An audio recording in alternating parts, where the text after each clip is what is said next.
Bom dia, boa tarde, boa noite. Você, cidadão brasileiro, trabalhador, produtor de toda a riqueza. Vamos retomar nosso papo? Vamos lá? O Brasil em 2014.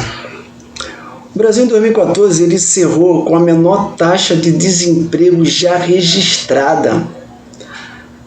Da população ativa, população ativa no Brasil, apenas 4,8% dos trabalhadores estavam sem emprego.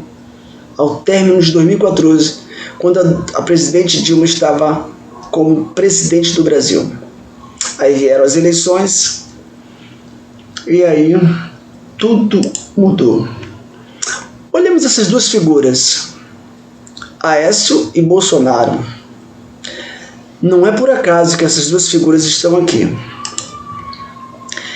Olha o que o Jair Messias Bolsonaro disse em 2014. Ciente da dificuldade de viabilizar a candidatura própria pelo seu partido, Bolsonaro revelou simpatia à ideia de serviço de Aécio Neves. Seria uma grande honra para mim.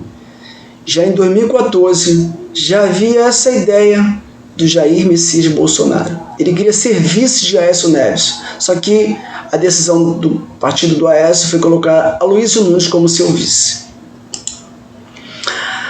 E aí, depois das eleições, que foi um processo eleitoral muito acirrado, muito baixo, de muita agressividade, de tentativa de derrubar a presidente Dilma nas eleições, mas não deu jeito. Só que quando terminou as eleições, vamos guardar essa expressão que o candidato Aécio Neves utilizou. Vamos obstruir todos os trabalhos legislativos até o país quebrar e a presidente Dilma ficar incapacitada de governar. Sem o poder legislativo, deputados e senadores, ela não consegue aprovar nada contra a crise e o desemprego e fica muito mais fácil derrubá-la. Foi uma frase dita pelo candidato derrotado em 2014, Aécio Neves. Vejamos uma outra figura que está sempre em cena na possível candidatura à presidência da República. Bolsonaro, com intenções de ser vice, não conseguiu, e já tem um outro candidato atrás de Aécio, que a mídia vive colocando no ar, de uma possibilidade de vir a ser candidato, todos representando a direita. Impeachment sem crime. Por que impeachment sem crime? Já repararam que toda vez que há manifestações no país e elas não são da direita, nós não temos imagens, nós temos apenas pequenos detalhes e pouquinho tempo falado, pouquinha imagem, uma coisa bem sucinta, mas quando é voltado aos interesses de grandes empresários, banqueiros, da elite escravagista que o Brasil tem, tudo toma proporções, As emissoras de televisão ocupam a sua grade o tempo todo, mostrando, manipulando, incentivando, deturpando toda a informação. E por que foi sem crime? Porque se houvesse crime, a Dilma teria perdido os direitos políticos. E não foi isso que aconteceu. Eles foram mantidos. Apesar de decidir pelo impeachment da agora ex-presidente da República, Dilma Rousseff, PT, o Senado manteve os direitos políticos da petista, em votação realizada na tarde desta quarta-feira, 31 de agosto. O resultado da votação foi de 42 votos a favor da cassação e 36 contra, com 3 abstenções. Para que Dilma ficasse inelegível por 8 anos, seria necessário que 2/3 dos senadores votassem pela inabilitação. Quer dizer, ela foi retirada do poder através de impeachment, mas não perdeu seus direitos políticos. Estranho, né? Aí veio o Temer e sua ponte. E o que Temer trouxe de novo para o país? A reforma trabalhista, que foi aprovada em 2017. Mexeu na regra, na jornada, no tempo na empresa, descanso, remuneração, plano de cargos e salários, transporte, trabalho intermitente, trabalho remoto, trabalho parcial, negociação, prazo de validade das normas coletivas, representação, demissão, danos morais, contribuição sindical, terceirização, gravidez, banco de horas, rescisão contratual, ações na justiça e multa. Todos esses itens foram modificados nessa reforma trabalhista do governo Temer. Que o Temer assumiu, mas temos que lembrar que o Temer assumiu, era vice da Dilma, mas ele não manteve o projeto de governo da Dilma. Ele trouxe a sua ponte. E a sua ponte foi uma ponte sem continuação, onde o trabalhador iniciava sua caminhada e caía do precipício. Porque não trouxe nenhum benefício à reforma trabalhista desse governo. Aí, em 2018, as eleições fakes. Jair Bolsonaro foi eleito com 55,13% dos votos. Fernando Haddad ficou com 44,87% dos votos. Lembrando que, em 2018, 115.933.451 eleitores estavam aptos a votar. No entanto, somente 104.838.753 foram considerados votos válidos, porque brancos e nulos não têm valor para o Tribunal Superior Eleitoral, não tem valor para as eleições. Se você vai às urnas e vota branco e vota nulo, seu voto não é computado. Vejamos que o número de brancos, nulos e de abstenções foi altíssimo. Podemos então afirmar que Bolsonaro foi eleito com apenas 1/3 do apoio popular.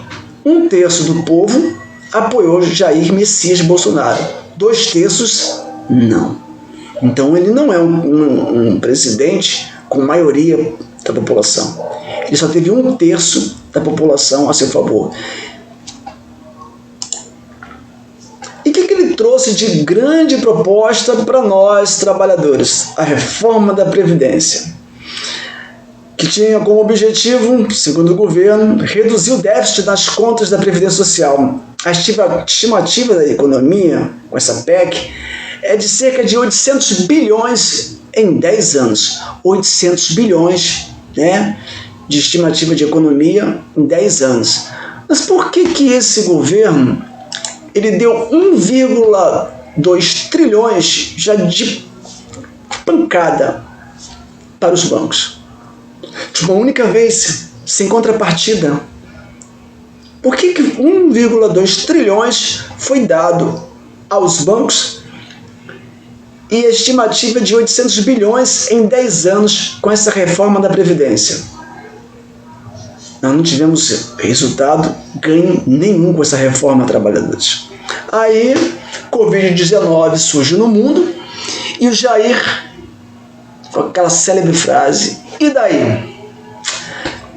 Até as 4h30 do dia de ontem, 1º de maio, dia do trabalhador, 91.589 casos foram confirmados no Brasil, com óbitos de 6.329. 6.329 vidas foram ceifadas. E o chefe da nação, o senhor Jair Messias Bolsonaro, que alega que era um resfriadinho, uma gripezinha, que um atleta não pegaria, o que ele podia fazer, né? Apenas os idosos, né? Apenas os idosos, os pais, avós.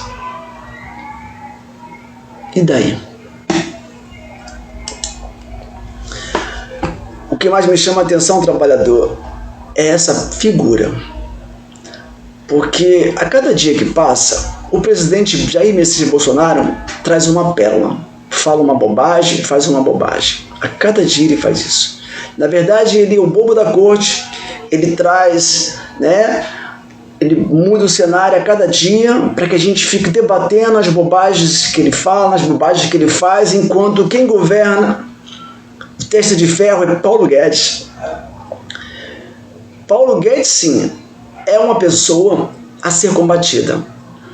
Ele representa a destruição do tecido social brasileiro. Todas as conquistas nos anos de governo progressista que tivemos estão sendo destruídas. Tudo para os bancos, né? 1,2 trilhões, como eu disse, e 600 reais, que seriam 200. Vamos lembrar, está 600, mas seriam 200 para o trabalhador.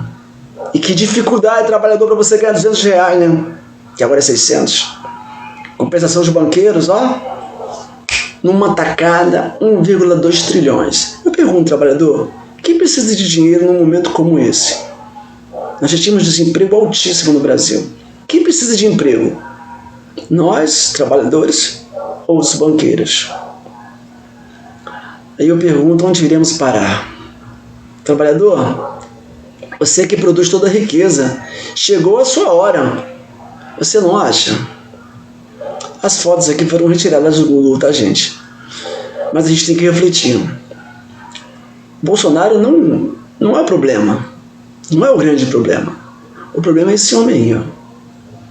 Ele é muito perverso. Ele não fala em desenvolvimento humano, social. Ele não fala em geração de empregos. Ele só fala em corte, em privatizações e na hora de distribuir dinheiro para os amigos, para os de cima, os banqueiros. Querem conhecer Paulo Guedes? Consultem no Google. É americano. Consultem no Google. Perguntem aos chilenos quem foi Paulo Guedes no Chile. Esse é o nosso problema. É esse que temos que combater. Bom, eu vou ficando por aqui. Quero que vocês reflitam aí. Eu sempre procuro falar com o trabalhador, né? Porque nós já temos muitos canais e muito bons. Maria Lúcia Fatorelli. Nós temos Eduardo Moreira, Gessé de Souza, Portal do José, Mídia Ninja. Nós temos tantos canais. São muitos e muitos canais. Pessoas que valem a pena ser ouvidas. Textos que precisam ser lidos. Carta Capital. TV 247. Você pode discordar de alguns pontos, é normal, né? A discordância faz parte da democracia. Eu posso ver um programa e não concordar com o que está sendo dito, é um direito meu. Mas muita coisa ali que é dita, dá para refletir. Uma coisa eu tenho certeza. A Rede Globo, a Bandeirantes, o SBT, a Record, esses realmente, a revista Veja, a Época, o jornal Estadão, Folha, essa turma, é difícil a gente ter algum material que possa fazer com que a gente reflita. Porque nós precisamos de informação, gente, para mudarmos. Informação. Até mais, um abraço, até breve.